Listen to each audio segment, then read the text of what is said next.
station and space to ground. Welcome to Space to Ground. I'm Isidro Reyna. This week, fresh food production in space.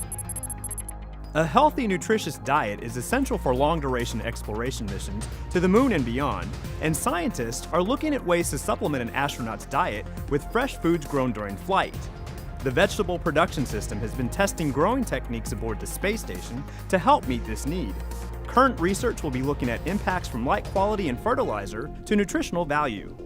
Half the crops harvested this week will return to Earth for analysis, with the crew getting some fresh additions to taste test on board.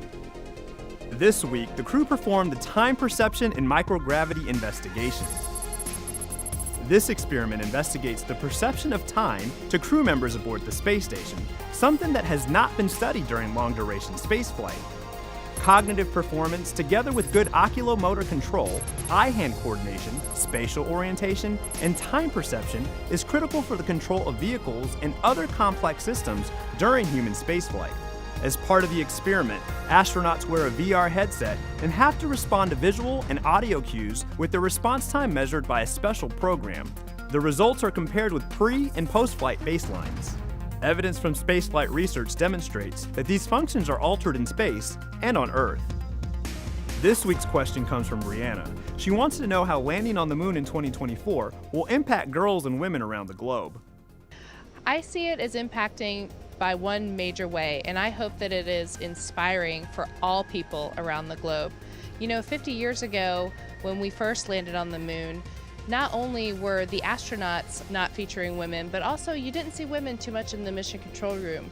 And that's all going to be different this next time around. We're going to have women contributing and being recognized for those contributions in mission control, as the engineers that designed the rockets and the spacecraft, and indeed as the astronauts making the boot prints on the moon.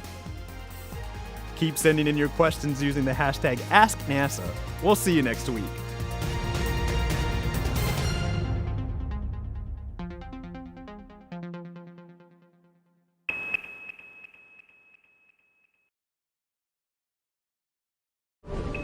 Subscribe for more space.